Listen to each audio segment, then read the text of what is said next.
Hi, everybody. Welcome back to another episode of Real Talk, Real Tips, brought to you by the Oklahoma Department of Wildlife Conservation.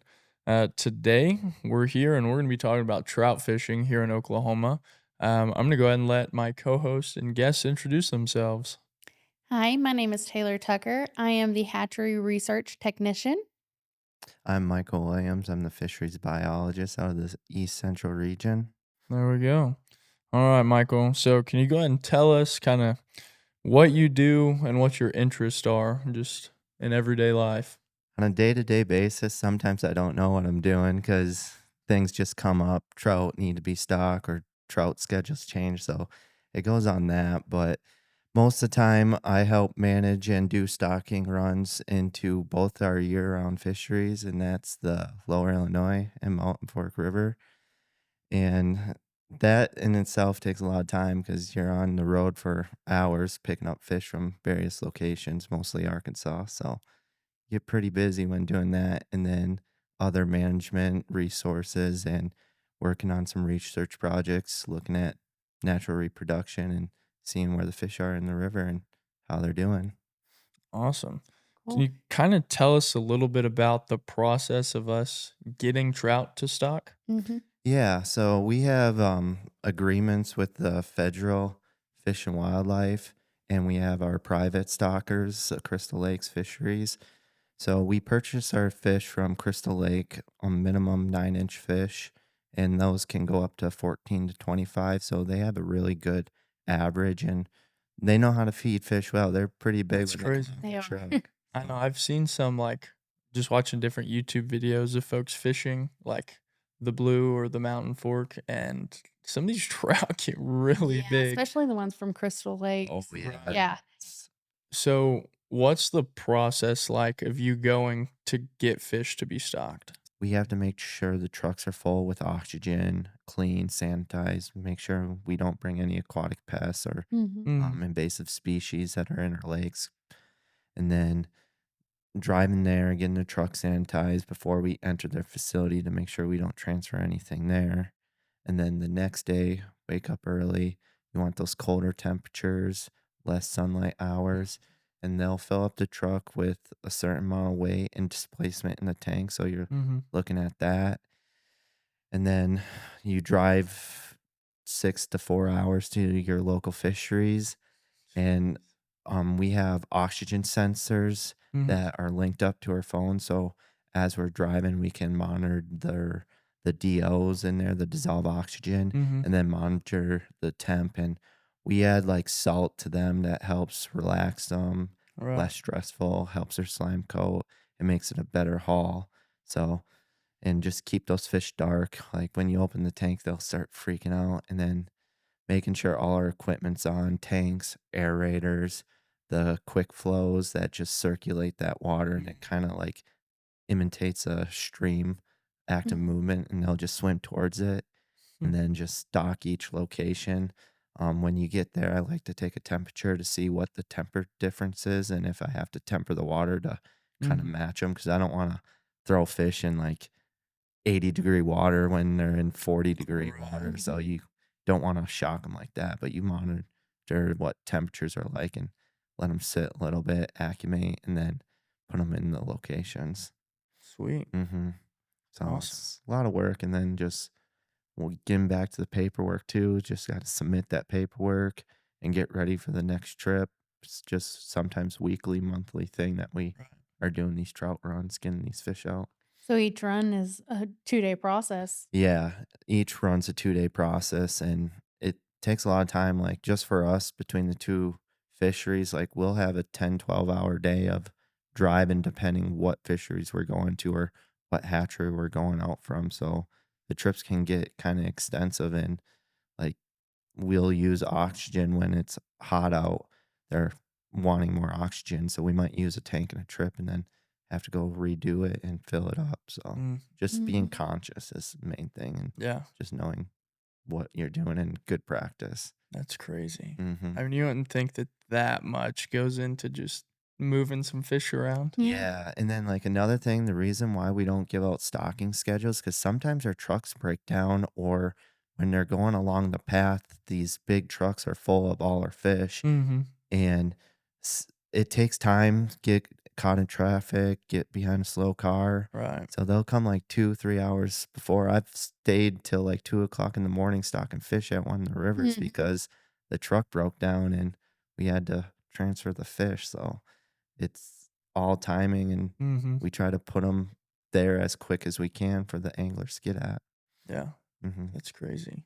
You know, I think it's important if you just happen to be at one of our stocking locations when the truck pulls up, be conscious of that. Like Oh, that's a big truck, you know. If Give you're the truck go some see if your space. vehicle's in the way. yeah. Hmm. If your vehicle's parked in a spot, you know, go ask our guy stocking, you know, hey, do I need to move my vehicle for you? Like Yeah. last thing y'all want to be doing is looking for somebody Yep. to Up the stream. Mhm. right Exactly. to Yeah. try and move their car because you're trying to stock fish. Mhm. We have certain locations and we can only get that truck in one spot and Mm-hmm. only so much, but yeah, and you are more than welcome to watch, just kinda stay out of our way and you can record, Yeah. watch these fish because it is cool. It is Yeah, very neat to definitely. watch. I'm fascinated every time those trout come out and They're stocking off the beautiful. rivers. Yeah, no, that's Mhm. awesome. But definitely just be conscious of our guys, you know, be Please. respectful. They love what they do, you know, such as Mike. So talk to him, like he said, record, do whatever you want. Just, you know, be aware, be respectful, and catch a bunch of trout. We also get 2 different kind of trout. Can you kinda go into what species and where they go? Yeah, yeah. So their most common is the rainbow trout Mhm. and then our brown trout.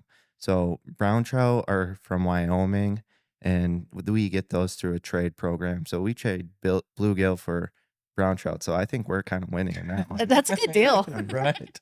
And then we get them from Greer's Ferry in Arkansas and Norfolk Hatchery. So those are our two, and those fish are again minimum 9 inches. And we have agreements of we receive so many years for our rivers that had mitigation programs because when these dams were built, they got rid of the warm water fisheries down there and Mm. made a new one. So we got this luxury opportunity of trout stockings there. So now we get to manage that, and we have 2 year-round fisheries, and everyone loves them, and they're a hit. And I love trout myself. So Really productive Yeah, too.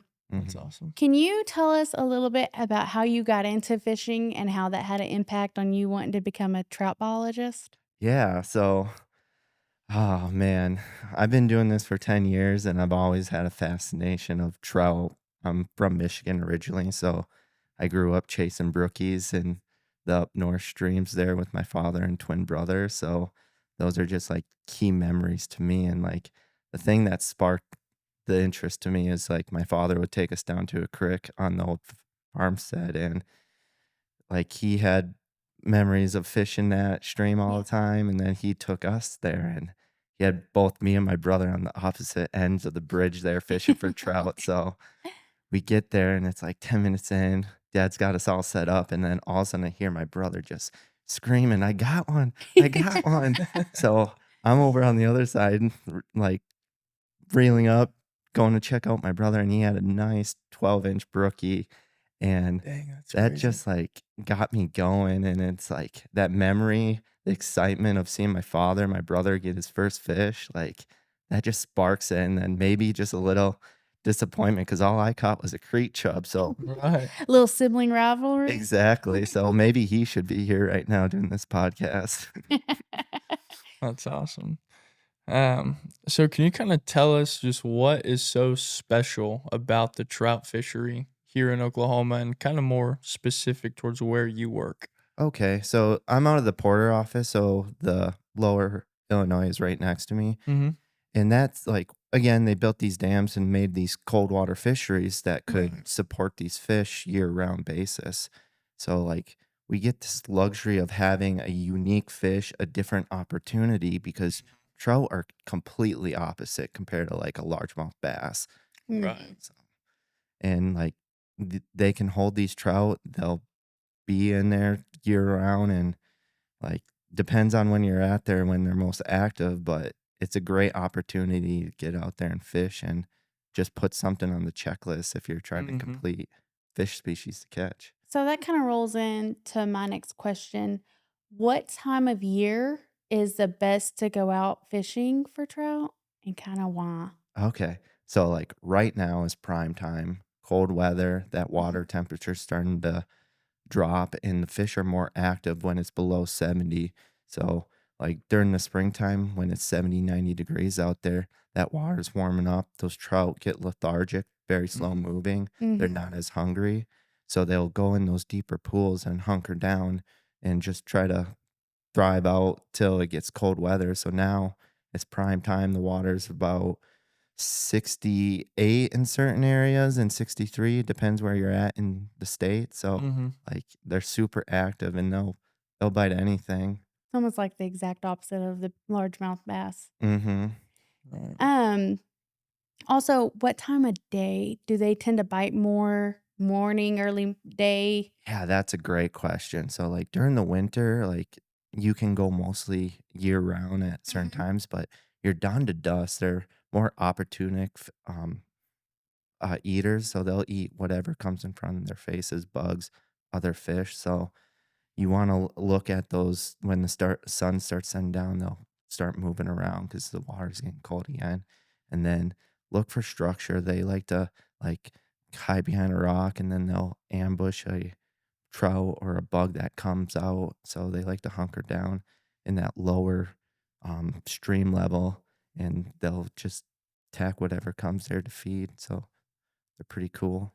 That's pretty cool. Mhm. Yeah, you definitely want to look for the areas of like transitional, right? So Yeah, fast moving water to slow moving water. 'Cause those correct. trout don't have to use a lot of energy to kind of sit there and then just wait on Mhm. prey to And come don't they by. like to, like, face where they're facing the water coming towards them so that they can ambush? Yes. So, it's better to throw upstream and Yep. let it float down? Yep, and Yep. just along that structure, they'll see something and they'll ambush that and get it. So, like exactly what you were saying, Jacob. Right.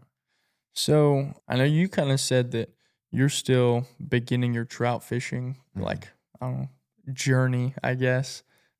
Are there any like common mistakes that you've kind of seen new trout anglers making that um, are easy to fix? You know, simple things that people are currently doing that you look at and you're like, man, if they would just do this differently, you know, they'd have a lot better chance of success. Oh yeah, like the number one thing, like light line, like 4 to 6 pound tests, and even eight, like the smaller diameter and less tests, like those trout have very good eye movement and they can see what's in the water. And like having a small hook, you don't want to throw like a largemouth bass or a catfish hook Mm-hmm. out there. So like anything like 3/0 and smaller, those like looking at a gape size, like the mouth size on a largemouth bass and trout are completely different. We can all Yeah. agree on that. Yeah. For So sure. using that like light line and then lures, you can throw anything. So if you're just beginning, trying to start out, just you can use a bobber and a worm. That's what I started on and got into this journey of trout Mm-hmm. fishing. And then spinners. And then there's just so many different ways out there that you can like try to catch trout, like, people will take worms and, like, needles and, like, inflate the worm so it gets off the bottom because 'cause Oh, Yeah. they're my. yeah, like, you can see YouTubes, but they do that. I'm not a fan. I won't do it, just, That's like, cool. you just People are wanna so keep it off the creative. ground a little, so, like, that's the other thing, like, water depth. You don't wanna be, like, on the bottom, but just, like, 6 to a foot up from the bottom Mhm. and just go across there, and they'll strike at that if it comes in front of them and they're hungry enough. Yeah, I know. A lot of people, kind of this time of year, really. It's like the late November to early December, like rooster tails, because like you said, Oh, those yeah. fish are a lot more active. Mhm. So something And that's local. moving a bit faster, whether that's a rooster tail or an inline spinner, something like that. But working on a Blue River, I've seen rooster tails work, I've seen dough bait work, salmon eggs, Mm-hmm. the fly fishermen tear it up, Oh, yeah. like, worms, like you Mhm. were saying, they really are there's a lot of different ways, they'll bite a lot of different stuff. Yeah, when they're hungry, they'll strike at anything, and yeah, like spinners, man. Like, I've fished a couple of our season fisheries, like Roberts Cave down there in McAllister, Wilburton area, Mm-hmm. Mhm. and I went one day and I was throwing a yellow rooster tail all day, just catching fish, got my limit, and then I went back the next day just because it was so fun, and I wanted to see if it would, like, be just as good, and I didn't get a single bite. Yeah, they'll hurt your feelings. So, like, definitely change up what lures, what colors you're throwing, because Right. they obviously react or know something. Mhm. And talk. I feel like a lot of, like, the fishermen around will tell you what they're biting on. Mhm. Like, people are pretty helpful when it comes to the trout fisheries. Oh, yeah, like Blue River and, like, Mhm. everywhere. Go to your local bait shop, talk to those guys. They're not gonna say, "Oh, there's no fish here." They're gonna say, "Hey, they're biting this Right, at they're gonna this try to time." sell you something. Yeah, Like, "Hey, this one's what we've been hearing. Go ahead and buy exactly. this one." Exactly, exactly. So, the trout community out there is amazing. They're so It helpful, really is. and, like, I just see so many good things out there of people, like, helping each other. Just be good stewardships and talk to people, man. Don't be afraid. If you're Right. not catching anything, maybe talk to the gentleman that's just down there and see what color he's throwing. Mhm. Mhm. For sure. Now, do you have a favorite trout story? Yours or others, but something that is just the best trout story you can think of?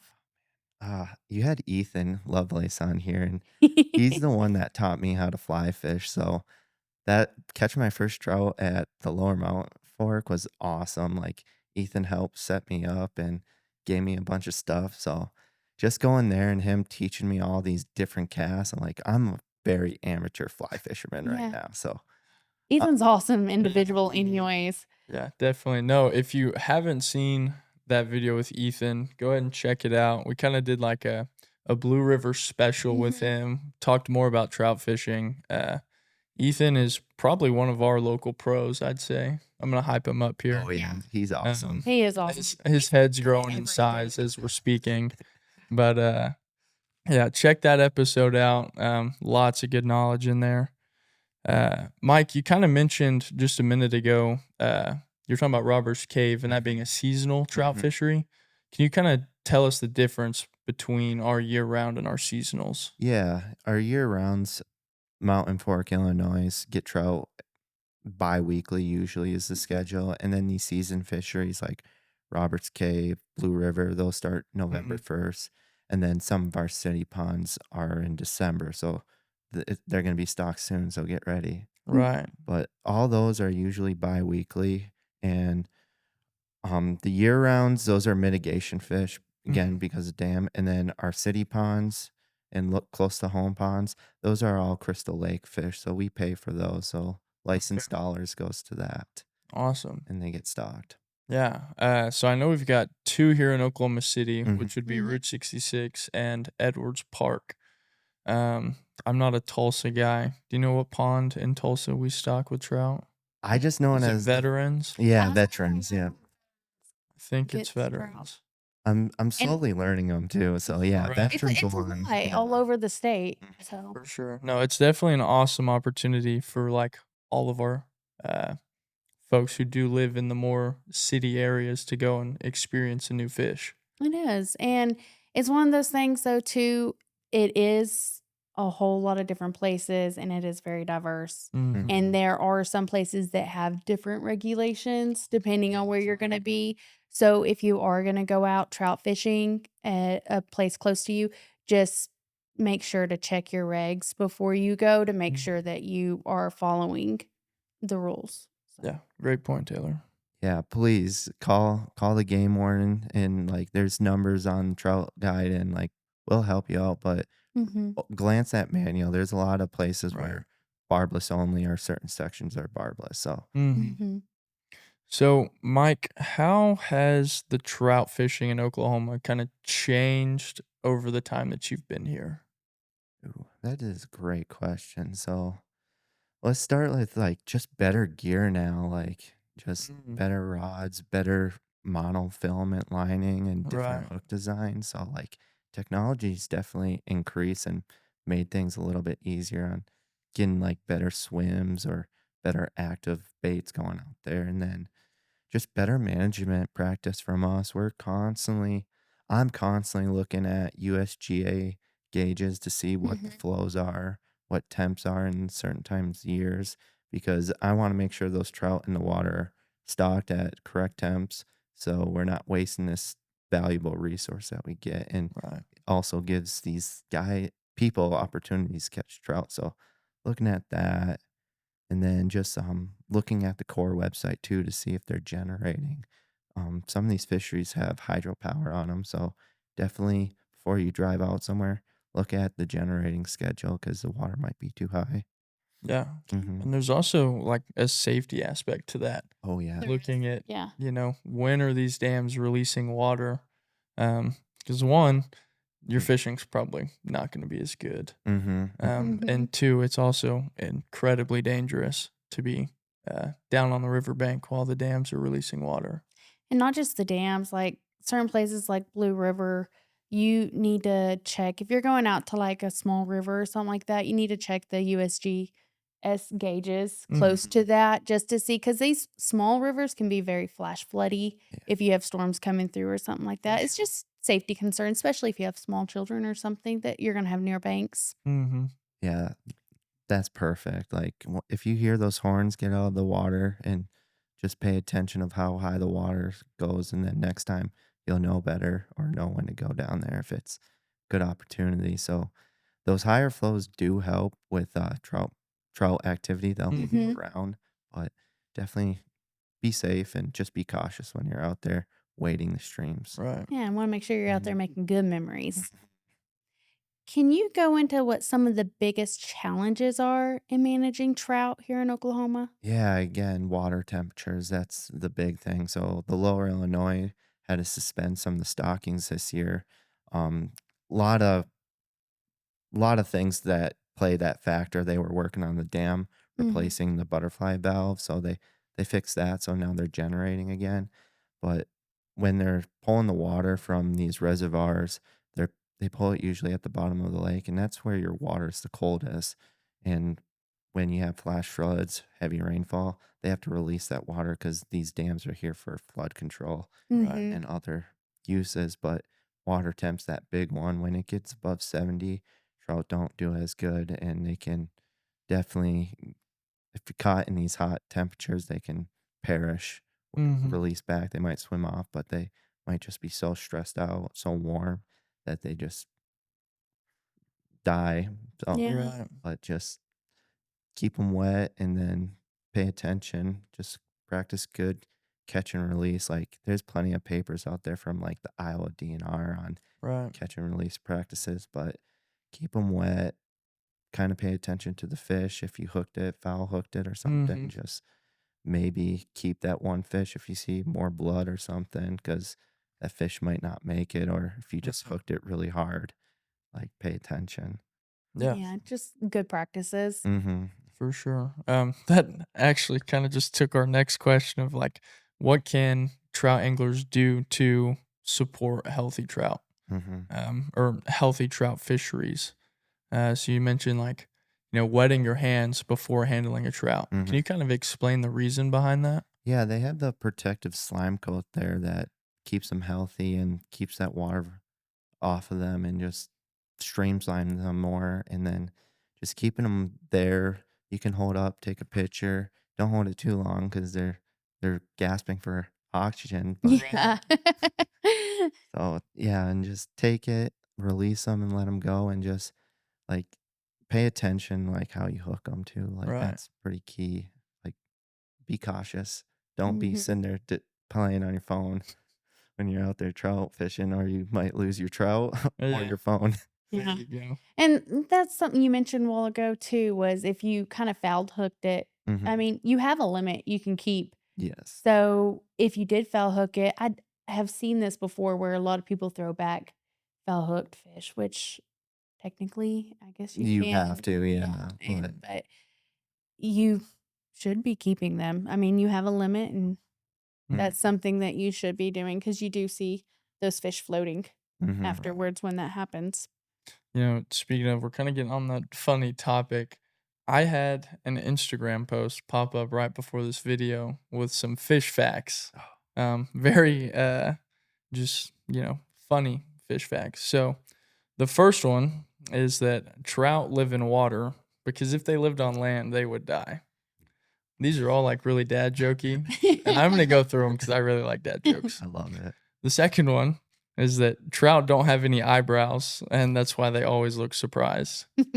And if you look at a trout like head on, they're kind of You big need to eyed. make sure to Like, post a picture. right, right.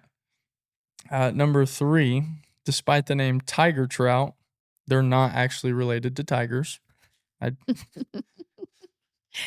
These are so dad jokey. Common sense. Number 4 is that did you know there are no trout that speak English? Yeah. Flabbergasted. So this one goes back to your home state. Brook trout are called brook trout because every single one of them is named Brook.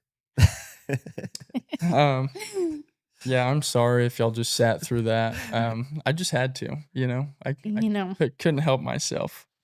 Corn I love it. better. We can get back to the real questions now. Okay. This is a 2-part question. Okay. What is your best advice for a beginning angler? Sorry, words are hard. And what is your best advice for a regular trout angler that's been doing it for a little while? Let's start with that beginning angler. Okay. Like, again, pay attention, hook size, line size, and then experiment, try different things. Maybe someone casting or using a different bait is just not working for you, or you're on a different stream. Like the lower Illinois and the Mountain Fork are completely different river systems. Like those fish act a little bit different. So I feel like that's like any lake you go to, you got to figure out how that lake works or how that river works. So working with them, and then yeah, just get out there and try, man. You're not going to catch a fish sitting on the couch watching YouTube videos. So Yeah, like this one. That's true. That's Gosh, true. Go fish. yeah, pause this and come back when it's dark. Get out there. And then the regular trout fishermen, like sometimes they can get complicated with these certain flies or certain casts. Like if you can't catch anything that day on that certain cast that you're Huh. trying to perfect, like go back to your simple ways, like how you first started. So Take it back to the basics. exactly, back to the basics is always good. And like there's tips and tricks out there, and like the most common one that I hear, you got to use corn. I've honestly caught more trout. Actually, I've caught more trout on corn than anything else. Really, I've never tried it. No Actually, lie. I haven't either. Like I would just use worms, but like my buddies, they swear by it. yeah. It's yellow corn. Buy it in a can. You're paying like $1, right, for that can of corn. Yes. You know how much bait you get in one can of corn? I'm gonna have to try it. Like, Yeah. that could set you for a whole week. I mean, Yes. But are you gonna keep up with that can of corn once you open it? I don't know. That's up to the viewer, I guess.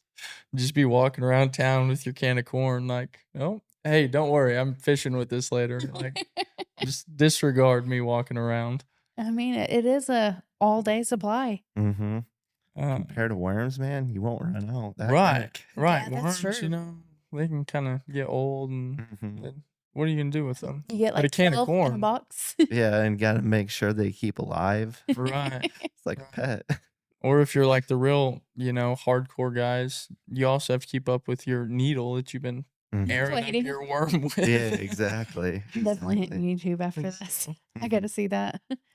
Well, Mike, do you have any, final anything we missed maybe in our questions about the trout fishery that you want to talk about?